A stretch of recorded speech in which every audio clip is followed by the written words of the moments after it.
Okay, praise the Lord everyone. जय मसीह की सभी को, प्रभु आपको आशीष दे। प्रभु का धन्यवाद हो सुंदर संगति के लिए। और मैं अभी सेवकाई के लिए निकला हुआ था, तो मैं गाड़ी में था, इसलिए मैंने सोचा कि क्यों ना गाड़ी से ही लाइव किया जाए। प्रभु आप सबको बहुत आशीष दे। तो मुझे विश्वास है कि आज का सेशन आपके लिए आशीष में रहेगा। आइए हम वचन में जाने से पहले, कुछ सीखने से पहले परमेश्वर की अगुवाई चाहेंगे और आइए हम प्रार्थना करें। सर्वशक्तिमान निरंकारी दयालु प्रेमी प्रभु परमेश्वर, आपका धन्यवाद करते हैं प्रभु आज के इस दिन के लिए। प्रभु आपने हमको संभाला है, सहायता मदद की है प्रभु परमेश्वर। अपने अनुग्रह और अपने प्रेम में आपने हमको बनाए रखा है पिता परमेश्वर। हम आपका धन्यवाद करते हैं प्रभु, आपकी बड़ी दया और करुणा के लिए प्रभु आपका धन्यवाद। यीशु नासरी आप हमें अगुवाई करें, सहायता मदद करें प्रभु परमेश्वर। अपने बड़ी फजल में हमें बनाए रखें पिता परमेश्वर। तेरे दास और तेरे दासियों को आपके हाथों में सौंपते हैं प्रभु परमेश्वर।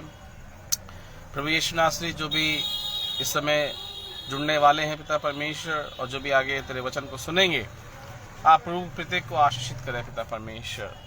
प्रभु परमेश्वर आपका धन्यवाद हमारी तमाम विनती प्रार्थना को सुनने के लिए। यीशु के नाम से प्रार्थना मांगते हैं, आमीन। आइए हम कुछ गीतों का कर परमेश्वर की महिमा करेंगे। ये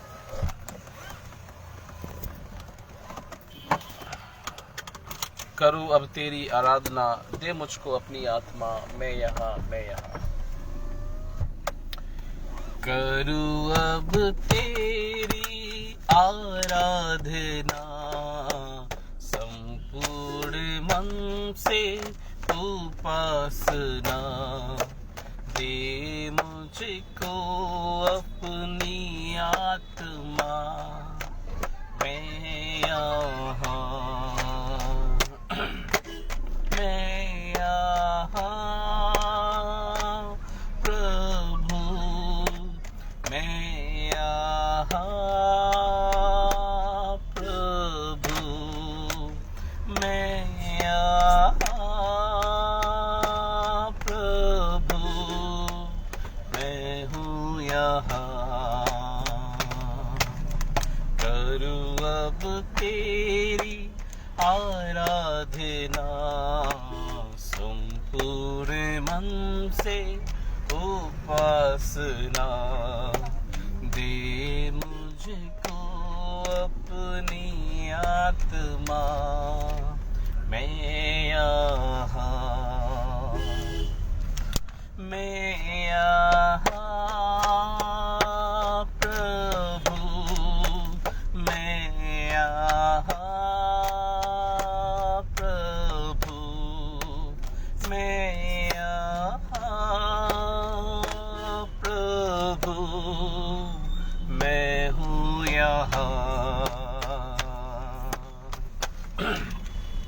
तू मेरा गीत है, मेरा संगीत है, जीवन की राहों में तू मीत है। तू मेरा गीत है, मेरा संगीत है, जीवन की राह में तू मीत है। करूँ अब तेरी आराधना, संपूर्ण मन से उपासना, दे मुझको अपनी आत्मा, मैं यहाँ मैं यहाँ प्रभु, मैं यहाँ प्रभु, मैं यहाँ प्रभु, मैं हूँ यहाँ। करूँ अब तेरी आराधना, से उपासना, हे मुझको अपनी आत्मा मैं यहाँ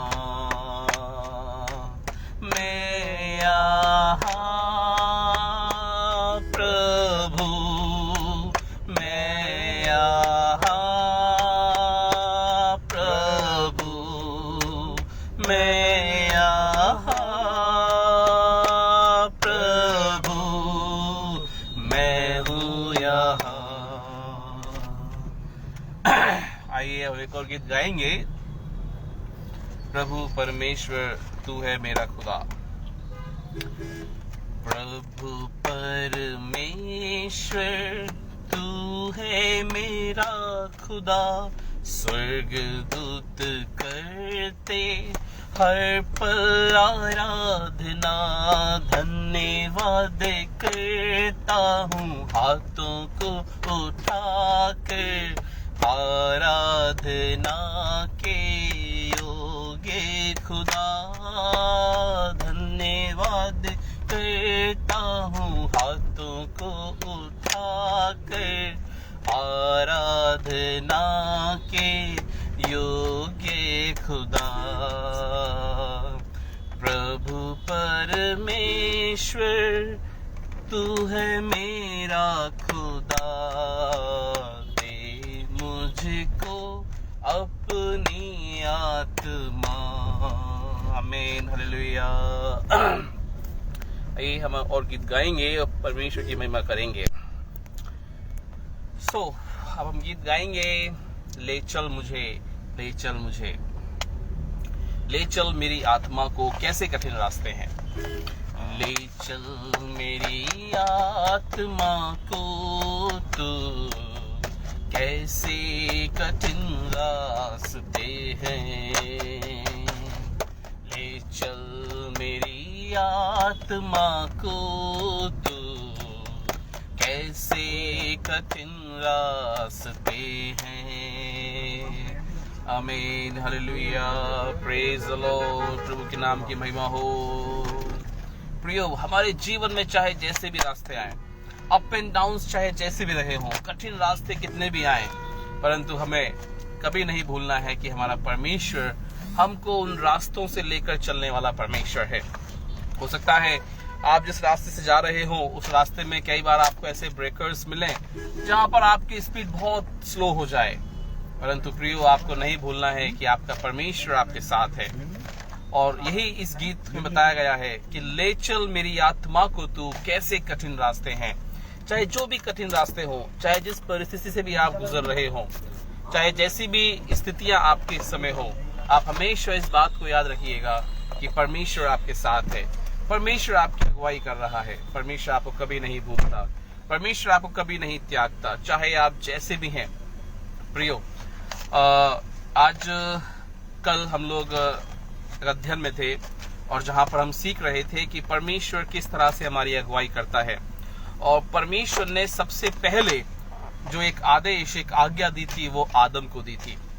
और प्रियो, जब वो आदम जो था वो विफल रहा, तो आप देखिए कि परमेश्वर ने एक आदेश, परमेश्वर का जो मिशनरी हृदय है, परमेश्वर का ऐसा हृदय जो ढूंढने के लिए आता है, परमेश्वर का ऐसा हृदय जो परमेश्वर चाहता है कि मैं किस पर दया करूं, किस पर अपनी करुणा बरसाऊं, वो परमेश्वर जो आदम को ढूंढने के लिए आया, वो परमेश्वर जो अपनी करुणा को नूह पर बनाए रखता है। जब आदम परमेश्वर की आज्ञा में विफल रहा प्रियो, तो परमेश्वर ने नूह को चुना और नूह का एक परिवार था। जब हम देखते हैं कि शुरुआत में परमेश्वर ने एक कपल को चुना, एक जोड़े को चुना कि वो परमेश्वर के महान आज्ञा को पूरा कर सके। क्या थी वो महान आज्ञा? वहां हम पाते हैं कि तू पृथ्वी को अपने वश में कर ले, अपने अधिकार में रखे। और आदम जो था वो अपने वश में करने में, अधिकार में रखने में विफल रहा और पाप में फंसने के द्वारा आदम ने वो अपना अधिकार खो दिया।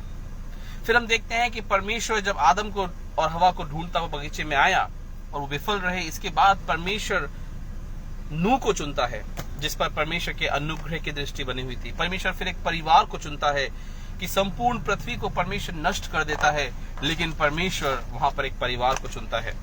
और फिर हम देखते हैं नूह के बाद परमेश्वर अब्राहम को चुनता है, और अब्राहम से हम पाते हैं पूरी एक पीढ़ी को चुनता है, अब्राहम, इसहाक और याकूब। और फिर इस पीढ़ी के बाद परमेश्वर अपनी महिमा के लिए इजराइल को चुनता है। और वचन में बताता है कि इजराइल परमेश्वर की महिमा के लिए चुना गया है, ताकि राष्ट्र, अन्य देश ये जानने पाए कि इजराइल के परमेश्वर को छोड़ और कोई जीविता परमेश्वर नहीं है। सो इसलिए हम जो देख रहे हैं, सीख रहे हैं, वो यह है कि हमारा परमेश्वर एक मिशनरी हृदय को रखता है, जो हमेशा इस खोज में रहता है, ताक में रहता है कि वो अपने मन के अनुसार कब किसको ढूंढे। और हम पाते हैं कि इजराइल को जब परमेश्वर चुनता है तो परमेश्वर दाऊद को चुनता है, जिसके विषय बाइबल कहती है कि परमेश्वर के अनुग्रह की दृष्टि नूह पर थी, लेकिन दाऊद जो था वो एक ऐसा व्यक्ति था जो परमेश्वर के हृदय के अनुसार था। और हम पाते हैं कि दाऊद का जो सिंहासन था उसके लिए परमेश्वर कहता है कि मैं तेरे सिंहासन पे बैठने वाले को कभी मिटने ना दूंगा, अर्थात तेरे कुल का जो दीपक है वही बुझने ना पाएगा। और हम पाते हैं कि प्रभु यीशु मसीह जो मसाया है, उसके आने का भी जो संदेश है वह दाऊद के वंश में हम पाते हैं। सो प्रियो, हमारा परमेश्वर जो है वो अपने अनुग्रह को, अपनी बड़ी दया को हम पर प्रकट करता है और नहीं चाहता कि कोई नाश हो। आइए हम कुछ और गीतों गाकर परमेश्वर की स्तुति आराधना करेंगे, परमेश्वर की महिमा करेंगे।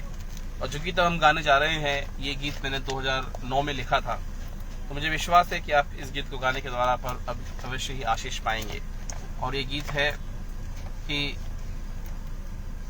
अगर तुम अपने प्रेम रखने वालों से प्रेम रखते हो तो क्या बड़ाई करते हो, पापी भी तो ऐसा करते, तो क्या तुम भी ऐसे ही हो। आइए हम इस गीत को गाएं और परमेश्वर की महिमा करें। अगर तुम अपने प्रेम रखने वालों से प्रेम रखते हो तो क्या बड़ाई करते हो, तो क्या बड़ाई करते हो। पापी भी तो ऐसा करते, तो क्या तुम ऐसे ही हो, तो क्या तुम ऐसे ही हो। चोर डाकुओं को देखो तुम, वो भी तो ऐसा करते, अपने प्रेमियों से प्रेम करते, दूजे घर वो लूटा करते। चोर डाकुओं को देखो तुम, वो भी तो ऐसा करते, अपने प्रेमियों से प्रेम करते, दूजे घर वो लूटा करते।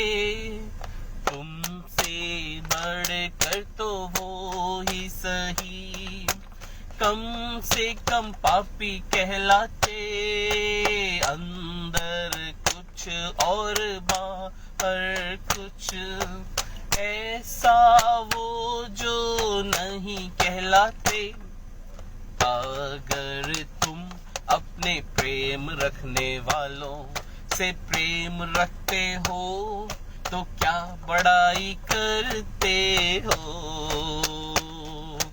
पापी भी तो ऐसा करते, तो क्या तुम ऐसे ही हो। हाँ प्रियो, यदि मैं और आप सिर्फ उनसे प्रेम रखते हैं जो हमसे प्रेम रखते हैं, तो प्रियो हम चोर और डाकुओं से कम नहीं है। क्यों? क्योंकि चोर और डाकू भी अपने प्रियों से प्रेम रखते हैं और दूसरों के घर लूटते हैं। यदि मैं और आप कुछ ऐसे लोगों से प्रेम रखते हैं जो शायद हमसे नफरत करें, तब है कुछ हटकर। और यही इस सेंटेंस, इस गीत का जो पहला अंतरा था उसका अर्थ था। भाई हम दूसरे अंतर को देखेंगे। दूसरा अंतर है एक शिक्षा वो जो यूं कहती सामने वाला शत्रु है, अपना वार कर नाश कर तू, युद्ध में कोई भाई नहीं है। एक शिक्षा वो जो यूं कहती सामने वाला शत्रु है, अपना वार कर नाश कर तू, युद्ध में कोई भाई नहीं है। जबकि सामने भाई खड़ा है, एक ही कोक वो जिसमें पला है, फिर भी वो उसको मार रहा है, क्योंकि वो शिक्षा को पूरी करता है। अगर तुम अपने प्रेम रखने वालों से प्रेम रखते हो तो क्या बड़ाई करते हो। ओके, तो इसमें जो अंतरे में जो बताया गया है कि एक शिक्षा वो जो यूं कहती है कि सामने वाला शत्रु है, अपना वार कर नाश कर तू, युद्ध में कोई भाई नहीं है। जबकि सामने भाई खड़ा है, एक ही कोख वो जिसमें पला है, फिर भी वो उसको मार रहा है। क्यों? क्योंकि वो शिक्षा को पूरी करता है। इस अंतरे मैंने कोशिश की है कि मैं दो शिक्षाओं के बारे में आपके सामने बात करूं, शिक्षा के बारे में। तो ये थी पहली शिक्षा, और मुझे विश्वास है कि जो लोग इस शिक्षा को सुन रहे होंगे वो समझ रहे होंगे कि ये शिक्षा किसके बारे में है। अब आइए हम दूसरी शिक्षा को देखते हैं। दूसरी शिक्षा, एक शिक्षा वो जो यूं कहती सबसे प्रेम करो तुम, जो तुम्हें श्राप दे तुम आशीष दो, शत्रुओं से प्रेम करो तुम। एक शिक्षा वो जो यूं कहती सबसे प्रेम करो तुम, जो तुम्हें श्राप दे तुम आशीष दो, शत्रुओं से प्रेम करो तुम। अपने ही शत्रुओं को माफ करता, जिनके लिए वो दुआ करता है, प्रभु इनको क्षमा कर दे, ये नहीं जानते ये क्या करते। अगर तुम अपने प्रेम रखने वालों से प्रेम रखते हो तो क्या बड़ाई करते हो, तो क्या बड़ाई करते हो। सो आइए आप समझेंगे। तो यहाँ पर दो शिक्षाओं को मैंने प्रकट करने की कोशिश की है कि पहली शिक्षा है कि एक शिक्षा वो जो यूं कहती है सामने वाला शत्रु है, अपना वार कर नाश कर तू, युद्ध में कोई भाई नहीं है। जबकि सामने भाई खड़ा है, एक ही कोख वो जिसमें पला है, फिर भी वो उसको मार रहा है। क्यों? क्योंकि वो शिक्षा को पूरी करता है। तो उस कहानी के अनुसार वो एक ही कोख थी जिसमें दोनों पले थे, और वो कहता है कि मेरा सामने वाला तो मेरा भाई है, परंतु जो शिक्षा देने वाला है वो कहता है कि युद्ध में कोई भाई नहीं होता है, और इस तरह से जो छोटा भाई था वो बड़े भाई को मार डालता है। और मुझे विश्वास है कि जो जानकार है वो समझ गए होंगे। लेकिन अब हम बात करते हैं दूसरी शिक्षा की। इसमें मैंने प्रकट नहीं किया है, लेकिन जो बाइबल के जानकार हैं वो समझ जाएंगे कि एक शिक्षा वो जो यूं कहती है कि सबसे प्रेम करो तुम, जो तुम्हें श्राप दे तुम उन्हें आशीष दो, शत्रुओं से प्रेम करो तुम।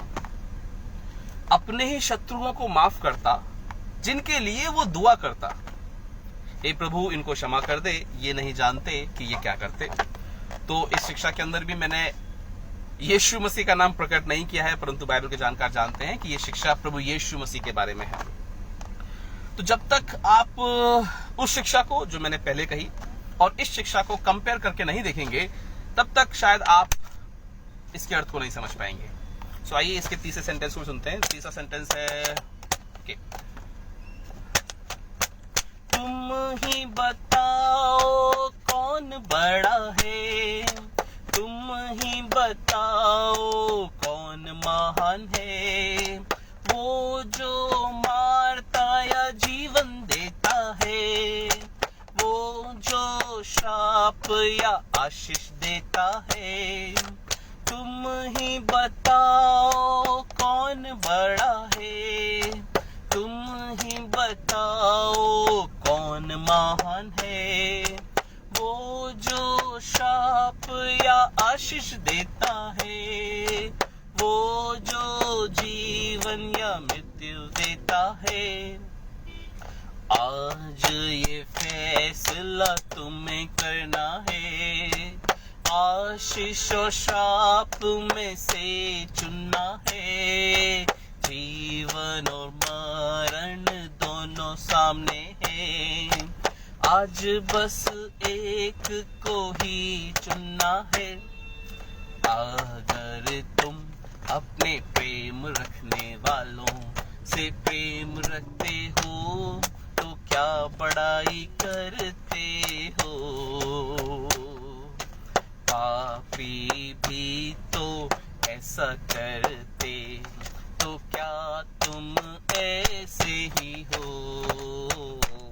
ऑलराइट, सो अंतिम जो इसका स्टेंजा है वो कहता है कि तुम ही बताओ कि कौन बड़ा है, तुम ही बताओ कि कौन महान है, वो जो मारता या जीवन देता है, वो जो श्राप या आशीष देता है। आज ये फैसला तुमको करना है, आशीष और श्राप में से चुनना है। जीवन और मरण दोनों सामने हैं, आज बस एक को ही चुनना है। और प्रियो, पता है यहोशू क्या कहता है? यहोशू कहता है कि मैं और मेरा घराना सदा यहोवा की ही सेवा करेंगे। आमेन, हालेलुया, प्रेज द लॉर्ड। तो 2009 में मैंने इस गीत को लिखा था और इस गीत को लिखा कुछ चर्चेस के अंदर मैंने प्रेजेंट किया। और यहाँ पर आगरा में हमारे प्रकाश मार्शल भैया हैं, इन्होंने अपनी एक मैगजीन निकाली थी, उसके अंदर इस गीत को रखा। और ज़्यादातर उनकी सेवकाई जो है वो गैर मसीहों में है। और जब भी वह लोग इस गीत को पढ़ते देखते तो उनकी पंक्तियों में उस शिक्षा को जो मैंने कंपेयर करने की कोशिश की है उसको समझते कि यहाँ पर कौन कह रहा है कि अपना वार कर नाश कर तू, युद्ध में कोई भाई नहीं है, और कौन है जो ये कह रहा है कि हे पिता तू इन्हें क्षमा कर दे क्योंकि ये नहीं जानते कि ये क्या करते। So what I am trying to say कि जब तक हम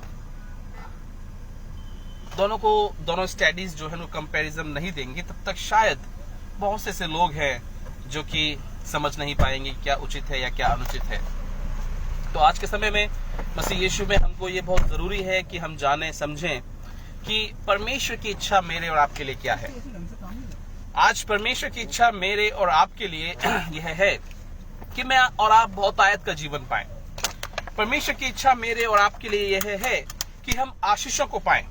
परंतु हकीकत क्या है जो हमने इस गीत में देखा कि बहुत से लोग हैं जो चुनाव नहीं कर पाते, बहुत से लोग हैं जो जानना ही नहीं चाहते, बहुत से लोग हैं जो परमेश्वर के वचन को पहचानना ही नहीं चाहते। आज हम एक जगह अध्ययन कर रहे थे और पहला यूहन्ना 2 अध्याय और उसकी दूसरी आयत से हम सीख रहे थे, और जहां पर इस तरह से लिखा है कि परमेश्वर प्रभु यीशु मसीह है जो हमारे लिए एक बलिदान है, प्रभु यीशु मसीह है जो हमारा प्रायश्चित है। और यदि मैं और आप इसको नहीं समझ पाते कि प्रभु यीशु मसीह मेरा और आपका प्रायश्चित कैसे है, तो प्रियो ये बहुत जरूरी है कि हम इसको जाने और पहचाने और समझें। सबसे पहले प्रभु यीशु मसीह मेरा और आपका प्रायश्चित है, इसको समझने के लिए हमें समझना होगा कि पाप का प्रायश्चित सिर्फ यीशु मसीह है। और पाप बाइबल के आधार पर यह नहीं है कि तुमने 7 बार डुबकी क्यों नहीं लगाई। बाइबल के आधार पर पाप यह नहीं है कि तुमने उस धाम की यात्रा क्यों नहीं की। बाइबल के आधार पर पाप ये नहीं है कि तुमने लोट पोट करके तुम वहां तक क्यों नहीं गए। बाइबल के आधार पर पाप यह है कि यदि मैं और आप परमेश्वर की आज्ञा का उल्लंघन करते हैं, यदि मैं और आप परमेश्वर को नहीं जानते हैं, यदि मैं और आप परमेश्वर के वचन का तिरस्कार करते हैं, तो ये पाप है। और हम देख रहे थे कि गलतियों चैप्टर 5 वर्स 19 में वहां परमेश्वर ने जिक्र किया है क्या क्या है वह जो हमारे लिए पाप का कारण है, क्या क्या है वह जो हमारे लिए हमको समझना है कि क्या क्या वो रुकावटें हैं। और वहां पर स्पष्ट रूप से लिखा है कि जो शरीर के कार्य हैं वो प्रकट है, अर्थात लुचपन, अर्थात हर तरह का क्रोध, हर तरह का अश्लीलता, हर तरह का बैर भाव, झगड़ा, ये जो कुछ भी है ये सब पाप का ही परिणाम है। एक मिनट। तो जब मैं और आप परमेश्वर के वचन को समझ रहे हैं तो हमको ये भी समझना बहुत जरूरी है कि प्रभु यीशु मसीह अवश्य ही हमें पापों से छुटकारा देता है, परंतु सबसे पहले ये जरूरी है कि प्रभु यीशु मसीह को हम जाने और पहचाने। आज बहुत से लोग हैं जो प्रभु यीशु मसीह को नहीं जानते, उसको नहीं पहचानते, उस पश्चाताप को, उस पाप क्षमा को नहीं समझते। और इसलिए हम मनन करेंगे कि परमेश्वर को पहचानना और जानना क्या है। आइए हम एक और गीत तो गाकर परमेश्वर की महिमा करेंगे। हम गीत गाएंगे और यीशु तुम्हें जीवन में शांति देता है। आइए मिलकर इसे गाएं।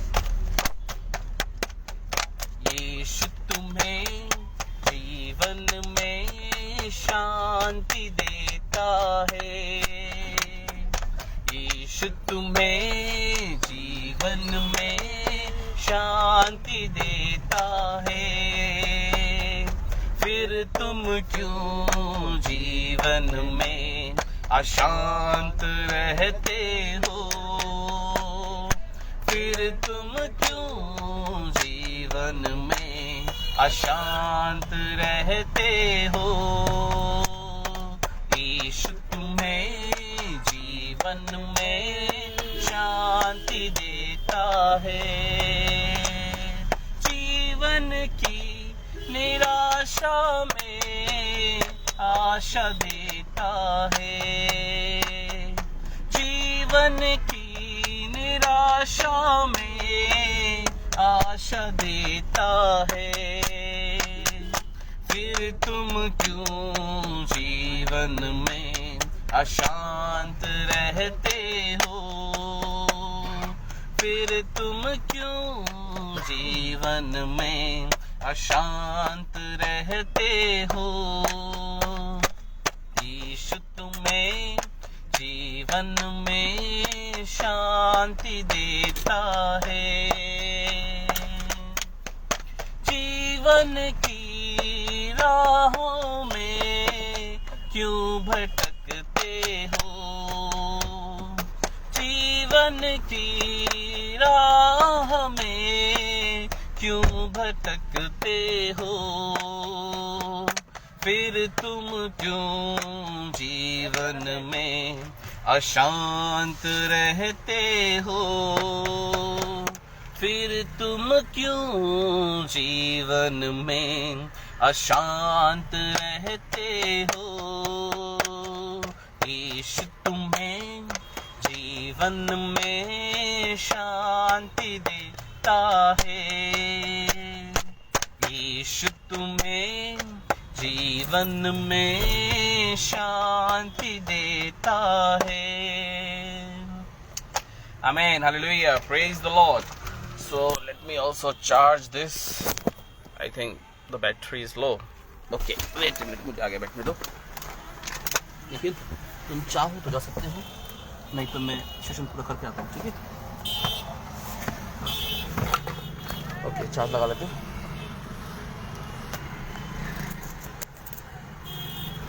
ओके, सो प्रभु यीशु मसीह हमें जीवन में शांति देता है। प्रियो, आज बहुत से ऐसे लोग हैं जो शांति पाना चाहते हैं, और आगरा के अंदर मैं बंगाल लॉज, आपने सुना होगा, जगह है चिपीटोला में, राइट, चिपीटोला। और कुछ दिन पहले एक ग्रेजुएशन हुआ था, और पिछले साल वह मेरे जिस बाइबल कॉलेज में मैं पढ़ा रहा हूँ उसके विद्यार्थी थे। उनका नाम पास्टर सतीश और हस्बैंड वाइफ दोनों आए हुए थे, और उनका ग्रेजुएशन हमने किया। तो कुछ लोगों को हमने बंगाल लॉज में रुकाया था, और बंगाल लॉज में जब वो लोग रुके तो जो हस्बैंड वाइफ और दोनों थे, उन्होंने वहाँ पर कुछ अलौकिक शक्ति का अनुभव किया।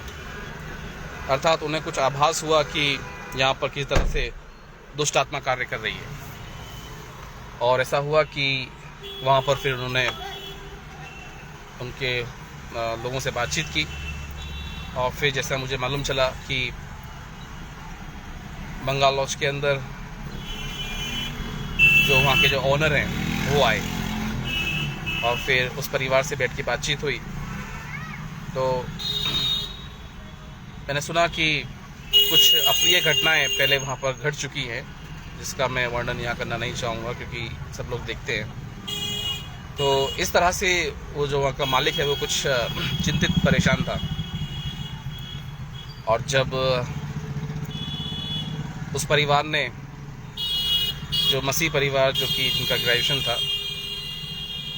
और वो लोग वहाँ रुके हुए थे, जब उन्होंने कुछ ऐसी अलौकिक बातों को बताया, तो वहाँ का जो ओनर था उसने कहा कि मैं कई पीर फकीर बाबाओं के पास गया कि मुझे इस चीज़ से छुटकारा मिल जाए, और मेरा ये होटल किस तरह से चलने लगे, लेकिन वैसा नहीं हो पाया। लेकिन जैसे उस कपल ने प्रार्थना की और उन्होंने कहा कि आप यहाँ पर हर दिन सप्ताह में एक बार तो प्रार्थना के लिए करिए, तो मैंने सुना कि वो जो ऑनर है, लोग जैसे कहते हैं या जैसा भी है कि माना जाता है कि काफ़ी रिच पर्सन है आगरा के अंदर, और शायद एक तिहाई हिस्सा उसके पास है, इस तरह से कुछ कहते हैं। मुझे नहीं मालूम वैसे व्यक्ति कौन है क्या है, लेकिन मैं आपको बता रहा हूँ कि काफ़ी हाई प्रोफाइल फैमिली बताते हैं। लेकिन जब उस मालिक को ये सब मालूम चला तो वो कह रहा था कि मैं इसको लेकर काफ़ी चिंतित हूँ, परेशान हूँ, आप हमारे लिए प्रार्थना कीजिए। और आप विश्वास कीजिए कि उस कपल के द्वारा प्रभु ने वहाँ पे कार्य किया, और आज वहाँ की परिस्थितियाँ काफ़ी बदली हुई। वहाँ की गवाही मैंने सुनी कि अब वहाँ पर काफ़ी लोग आना शुरू कर दिया है, और अब वहाँ पर हर रविवार को जो उनका हॉल था, जहाँ शायद पहले लोग बैठकर बियर वगैरह पिया करते होंगे, अब वो हॉल प्रार्थना के लिए, चर्च के लिए ओपन हो गया है। अब वहाँ पर परमेश्वर की आराधना होती है, महिमा होती है। यहाँ पर जो मैं आपको बता रहा हूँ, कहने का मतलब है कि आप देखिए, कई ऐसे लोग हैं जो शायद बहुत फेमस बिजनेसमैन होंगे, या कई ऐसे लोग हैं जिनके पास बहुत संपन्नता होगी, परंतु उनके पास शांति नहीं है। और मेरा जो और आपका परमेश्वर जो है वो लोगों को उनके जीवन में शांति देने आया। Praise the Lord. No matter how rich you are, no matter how educated you are, but the matter is, do you have peace of God. Yishu Masih ने कहा कि जो शांति तुम्हें संसार देता है, मैं तुम्हें वो शांति नहीं दूंगा, परंतु प्रभु यीशु मसीह जो शांति मुझको और आपको देता है वो वर्णन से बाहर है। प्रभु यीशु मसीह जो शांति मुझको और आपको देता है, हम उसकी कल्पना भी नहीं कर सकते। प्रभु यीशु मसीह जब किसी के जीवन में शांति देता है तो ये देख के नहीं देता कि वो व्यक्ति कितना अमीर है या कितना गरीब है। प्रभु यीशु मसीह जब किसी के जीवन में कार्य करता है तो ये देख के नहीं करता कि वो कितना छोटा है, कितना बड़ा है, परंतु प्रभु यीशु मसीह जब किसी को शांति देता है तो प्रियो, उस घर में उद्धार आता है, उस घर में चंगाई और छुटकारा आता है। हो सकता है आज ऐसे बहुत से लोग हों जिनके पास सब कुछ हो, परंतु यदि देखें तो पारिवारिक रूप में उनकी पारिवारिक जो स्थिति है वो ठीक ना हो। अर्थात हो सकता है शायद पति पत्नी है तो पति पत्नी में आपस में ना बनती हो, बच्चे हैं तो बच्चे बड़े बड़े हो गए हैं और अब बच्चे आउट ऑफ कंट्रोल हो चुके हैं, और भी कई थिंग्स। लेकिन यदि आप में से कोई ऐसा है जो अपने जीवन में कुछ ऐसी बातों को लेकर जूझ रहा है जिसके लिए शायद आप किसी से शेयर ना करना चाहें, तो आप प्रार्थना करें, क्योंकि हमारा परमेश्वर जो शांति का दाता है, शांति का राजकुमार होकर आया। वचन में लिखा है कि वो शांति का राजकुमार है, he is the Prince of peace. और प्रियो, जहां प्रभु यीशु मसीह है वहां शांति ही शांति है। यदि आप अपने जीवन में शांति चाहते हैं तो आज ही आप इस समय ही प्रभु यीशु मसीह को ग्रहण करें। आइए अब हम एक पहेली को देखेंगे और उस पहेली के द्वारा आज हम परमेश्वर के वचन में जाएंगे। सो मैं आपके साथ बाइबल की एक पहेली को शेयर करूंगा और फिर हम वचन में। ये पहेली है, ये पहेली जिस दृष्टिकोण से लिखी गई है, मुझे विश्वास है कि आप इस पहेली को बुझा पाएंगे, समझने पाएंगे कि ये पहेली किसके बारे में है। पहेली है कि मेरी रूह का मुझे पता नहीं। ओके, मेरी रूह का मुझे पता नहीं, पर मुझ में है कई रूहों का साया। मेरी रूह का मुझे पता नहीं, पर मुझ में है कई रूहों का साया। मुझे छुड़ाने वाला कोई मिला नहीं, पर मैं न किसी के वश में आया। ओके, मेरी रूह का मुझे पता नहीं, पर मुझ में है कई रूहों का साया। मुझे छुड़ाने वाला कोई मिला नहीं, पर मैं न किसी के वश में आया। वाह, ये अद्भुत नजारा कैसा! वाह, ये अद्भुत नजारा कैसा कि मुझको बचाने खुद मेरा प्रभु रूप मनुष्य ले आया। अब आप इस पहेली को बुझाओ और हमें बताओ कि किसने हमें एक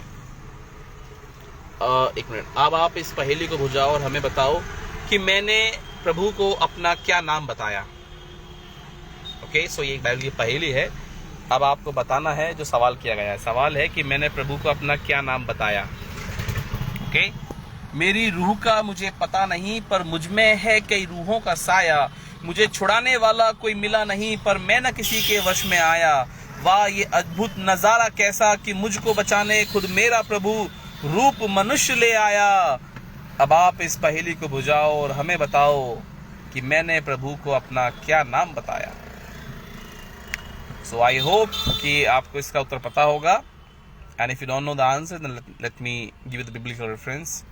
मार्क चैप्टर 5 वर्स 1, मरकुस रचित सुसमाचार और उसका 5वां अध्याय और उसकी 1 से 20 आयत में पढ़ेंगे तो आपको इसका उत्तर मिलेगा।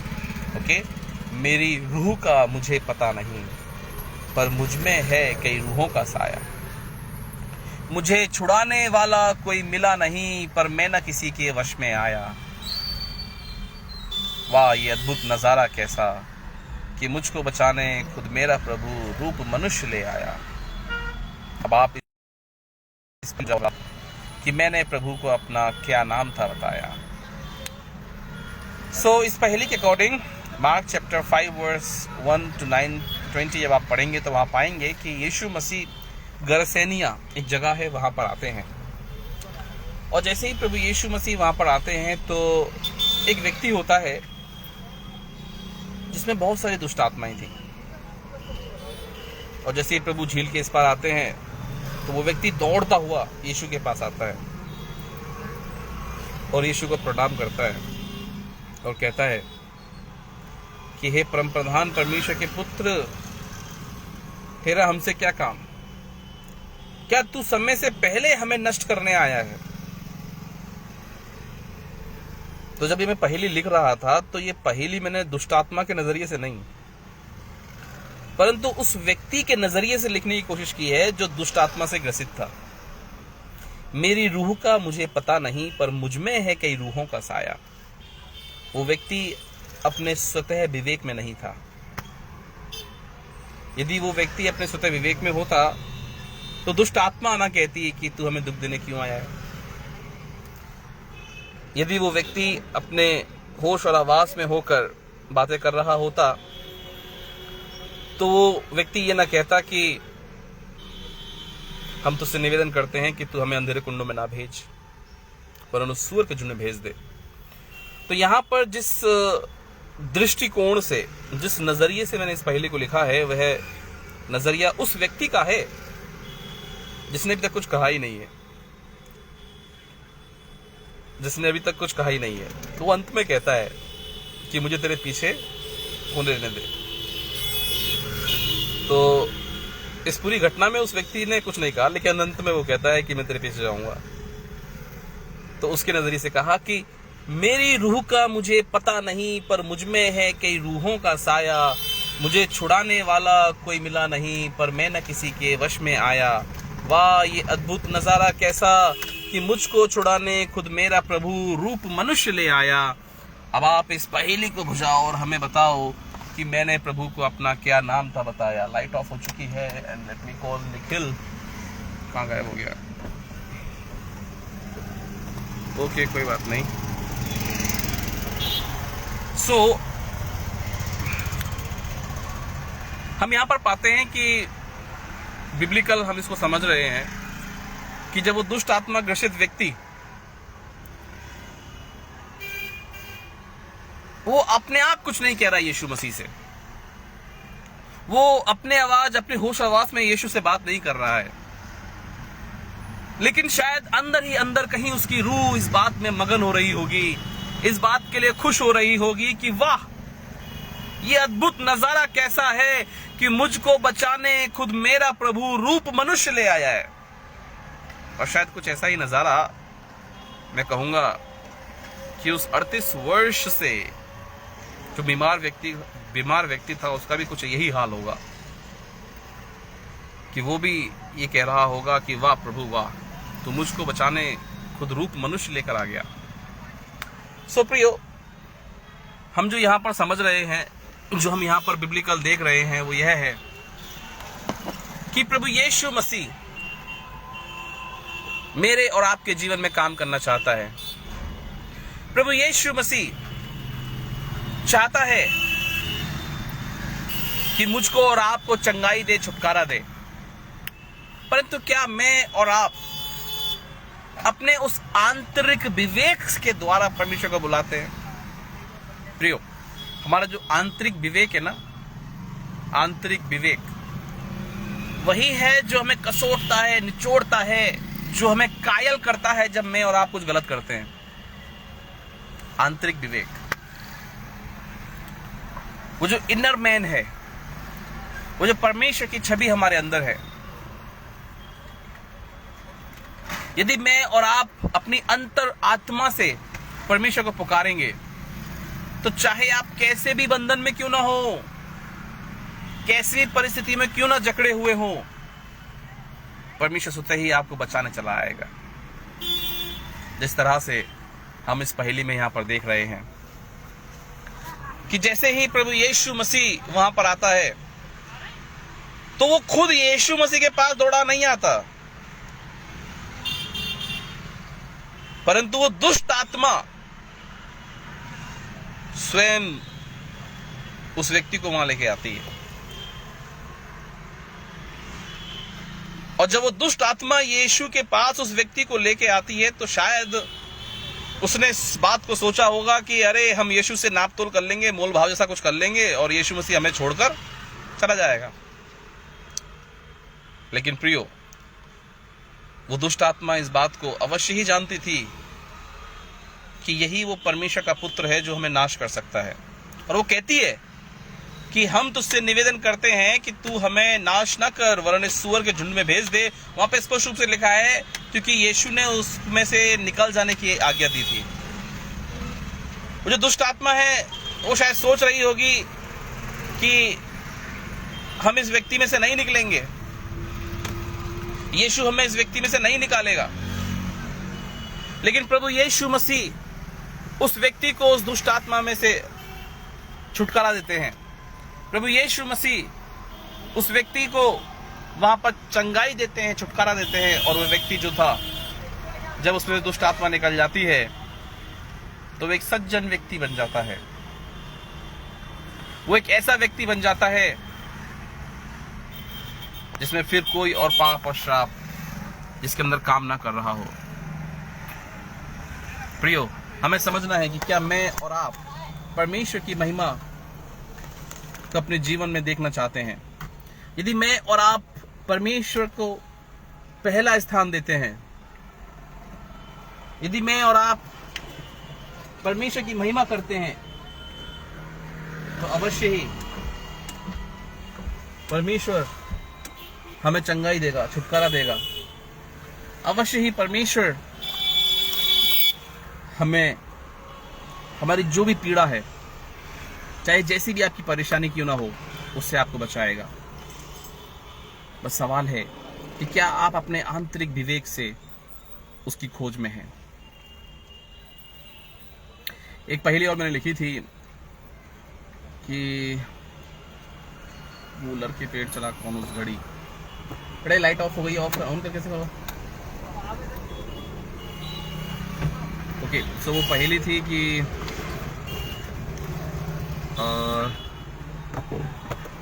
बहुत बड़ी कि कूलर के पेड़ पर कौन चढ़ा उस घड़ी। वो पहेली थी कि एक मिनट, एक्चुअली 100 से अधिक पहेलियां हैं, तो कई बार पहेली लिखने के बाद मुझे मेमोराइज करना, रिकॉल करना थोड़ा सा मुश्किल, डिफिकल्ट हो जाता है मेरे लिए। तो मैं उसको याद कर रहा हूँ कि वो पहेली क्या थी। वो पहेली थी कि प्रभु दर्शन हो कैसे, रास्ते में जो थी भीड़ खड़ी। प्रभु मिलन हो कैसे, रास्ते में जो थी भीड़ खड़ी। कद छोटा था उसका पर पहुंच थी बहुत बड़ी। कद छोटा था उसका पर पहुंच थी बहुत बड़ी। अब आप इस पहेली को बुझाओ और हमें बताओ कि प्रभु दर्शन को गूलर के पेड़ कौन चढ़ा उस घड़ी। ये पहेली जक्कई के बारे में थी कि उसका कद छोटा था पर पहुंच उसकी बहुत बड़ी थी। वो जो व्यक्ति था, वो व्यक्ति अपने पापों से छुटकारा चाहता था, पर उसके पीछे जो एक पहचान जुड़ी हुई थी, वो थी एक पापी की पहचान। उद्धार मिले कैसे, उद्धार में पापी पहचान जो थी पीछे पड़ी। ओके, उद्धार मिले कैसे, पापी पहचान जो थी पीछे पड़ी। प्रभु मिलन हो कैसे, रास्ते में जो थी भीड़ खड़ी। कद छोटा था उसका पर पहुंच थी बहुत बड़ी। अब आप इस पहेली को बुझाओ और हमें बताओ कि प्रभु दर्शन को गूलर के पेड़ कौन चढ़ा उस घड़ी। तो जक्कई जो था, उसके अंदर प्रभु यीशु मसीह को खोजने की एक चाह थी। उसके अंदर प्रभु यीशु मसीह तक पहुंचने की एक इच्छा थी। वो प्रभु यीशु मसीह के पास जाना चाहता था। वो प्रभु यीशु मसीह को देखना चाहता था। So if you are searching Lord Jesus Christ, if you are hungry and thirsty for Lord Jesus Christ, then must remember, dear, no matter who you are, क्योंकि बाइबल में तो ऐसा भी लिखा है कि पापी तुमसे पहले स्वर्ग के राज्य में प्रवेश करते हैं। और वो पापी किसके लिए कहा गया है? वेश्याओं के लिए, चुंगी लेने वालों के लिए, कि वो स्वर्ग के राज में तुमसे पहले प्रवेश करते हैं। सो यदि आपके अंदर एक आत्मिक भूख है, यदि आपका इनर कॉन्सेंस आपको बार बार आपके पाप का बोध करा रहा है, यदि आपकी अंतरात्मा प्रभु यीशु मसीह के लिए चिल्ला रही है प्रियो, तो अवश्य ही प्रभु यीशु मसीह आपके घर में आएंगे। अवश्य ही प्रभु यीशु मसीह आपके साथ भोजन करेंगे। इससे कोई फर्क नहीं पड़ता कि आपकी स्थिति क्या है। इससे कोई फर्क नहीं पड़ता कि लोग आपके बारे में क्या सोचते हैं। इससे कोई फर्क नहीं पड़ता कि आपकी पहचान क्या है। क्योंकि जब प्रभु यीशु मसीह किसी परिवार में आता है, किसी घर में आता है, तो वहां के हालात बदल जाते हैं, जीवन परिवर्तित हो जाते हैं। और यही तो जकई के साथ हुआ, यही तो उस व्यक्ति के साथ हुआ जिसने अपना नाम सेना बताया था। वो व्यक्ति जो पहले कब्रों में रहा करता था, वो व्यक्ति जो पत्थरों से अपने आप को घायल करता था, उसके हालात बदल गए। क्यों? क्योंकि प्रभु यीशु मसीह उसके जीवन में आ गए। क्या आज आपको और मुझको प्रभु यीशु मसीह की आवश्यकता है? हो सकता है बाहर से तो शायद आप बहुत खुश लगते हो सकता है संसार के लोग जब आपको देखते हो तो कहते हो, अरे वाह कितना आशीषित व्यक्ति है, अरे वाह कितना संपन्न व्यक्ति है, अरे वाह इसके जीवन में तो कोई कमी नहीं है, कोई घटी नहीं है। परंतु ये आपके अंतर आत्मा जानती है कि आप किस हालात में हैं। यदि प्रियो, यदि मेरी और आपकी स्थिति या हम में से किसी की भी स्थिति कुछ ऐसी है जहां मैं और आप अपनी अंतर आत्मा से प्रभु को पुकार रहे हैं, तो आप इस बात के लिए निश्चित रहिए कि प्रभु यीशु मसीह अवश्य ही आपको उत्तर देंगे। क्योंकि उसकी आंखें मनुष्य की आंखें नहीं हैं जो बाहरी रूप और रंग को देखें। उसकी आंखें मनुष्य के हृदय पर लगी रहती हैं। क्या मेरा और आपका हृदय परमेश्वर के निकट सही है? अभी कुछ दिन पहले हम लोग एक क्लास में थे जहां पर पास्टर रामा करके हैं, जो कि हग्गई इंस्टीट्यूट के सीनियर फैकल्टी हैं, और मैं उनका अनुवाद कर रहा था। और पास्टर रामा अपने सेशन में इस बात को कहते हैं कि हो सकता है आप चाहे जैसे भी हो, चर्च के अंदर आप बहुत जोर से हालेलुया प्रेज द लॉर्ड करते हो, आप बहुत संपन्न और खुश दिखते हो, लेकिन आपका हृदय कैसा है वो आप ही जानते हैं। और वो कहते हैं कि यदि आप एक पुरुष हैं, एक जवान लड़के हैं, एक पुरुष हैं, तो जब आप एक महिला को या किसी भी लड़की को जब आप अपने सामने से आते हुए देखते हैं, तो आपकी नजर सबसे पहले कहां जाती है? कुछ लोगों ने कहा फेस पर, कुछ लोगों ने कहा आंखों पर, और फिर वहां पास्टर थोड़ा सा एक्सप्लेनेशन देते हैं और कहते हैं कि क्या वास्तव में ये सही है कि जब भी कभी आप एक पुरुष है और किसी महिला को देख रहे हैं तो आपकी नजरें कहां जा रही हैं वो आप स्वयं जानते हैं। और जिस बात को आप स्वयं जानते हैं उसी बात को परमेश्वर जानता है। क्योंकि हो सकता है मनुष्य आपकी नजर को ना पढ़े, हो सकता है मनुष्य आपकी सोच को ना पढ़ पाए, परंतु परमेश्वर की आंखें हमारे हृदय पर रहती हैं। क्या मेरा और आपका जीवन परमेश्वर के निकट सही है? क्या मेरा और आपका जीवन परमेश्वर के निकट एकदम खुली किताब है, इसके लिए हम कह सकते हैं कि हाँ प्रभु मेरे जीवन में कोई पाप नहीं है? यदि हमारे जीवन में आज कोई पाप है, कोई रुकावट है, कोई बाधा है, और जिसके फलस्वरूप हम किसी पीड़ा को झेल रहे हैं, दुख को झेल रहे हैं, संकट को झेल रहे हैं, सताव को झेल रहे हैं, बीमारी को झेल रहे हैं, आर्थिक तंगी को झेल रहे हैं, जो भी आपके फाइनेंशियल इश्यूज हैं आप उनसे जूझ रहे हैं, तो ये सब पाप के कारण है। क्योंकि मसीह यीशु तो बहुत आयत का जीवन देने आया, परंतु यदि कहीं हम चिंतित हैं, परेशान हैं, पीड़ित हैं, तो ये परमेश्वर के वचन के अनुसार नहीं है प्रियो। और यदि कुछ ऐसा है कि हम चिंतित हैं, परेशान हैं, पीड़ित हैं, तो इसका मतलब है कि इसका परिणाम, इसका जो कारण है वो पाप है, जिसका ये परिणाम है। सो आइए प्रियो, हम अपने सेशन के क्लोजिंग की ओर जाएंगे, और मेरे फ़ोन की बैटरी भी 2% रह गई है, और जैसा कि मैं कार में हूँ, लेकिन I don't know why this charger is not working. Let me try again. Okay. so no problem, just we close here. So I hope कि आपको आज का सेशन अच्छा लगा होगा। हमने जो गीत गाए उन गीत के द्वारा आपको आशीष मिली होगी, और जो पहला गीत था उस पहले गीत के अंदर जो मैंने लिखा था उस पहले गीत के अंदर हमने समझने की कोशिश करी, उस गीत को मैंने एक्सप्लेनेशन देने की कोशिश करी कि अगर हम यीशु मसीह से प्रेम करते हैं और ठीक वैसा ही हम अपने मसीह भाई बहनों से प्रेम करते हैं, तो मुझ में आप में और चोरों में डाकुओं में कोई फ़र्क नहीं है। इसके लिए जैसा आप एक मसीह भाई बहन से प्रेम करते हैं, वैसा ही प्रेम आप उनसे भी करने की कोशिश करें जो मसीह यीशु को नहीं जानते। यीशु मसीह ने यही तो कहा कि तू अपने पड़ोसी से अपने समान प्रेम कर। तो हमें और आप कोशिश करें कि हम ऐसे लोगों से भी प्रेम करें जो शायद मसीह ना हो, क्योंकि यीशु मसीह सिर्फ धर्मियों से प्रेम करता तो वो पापियों की बचाता।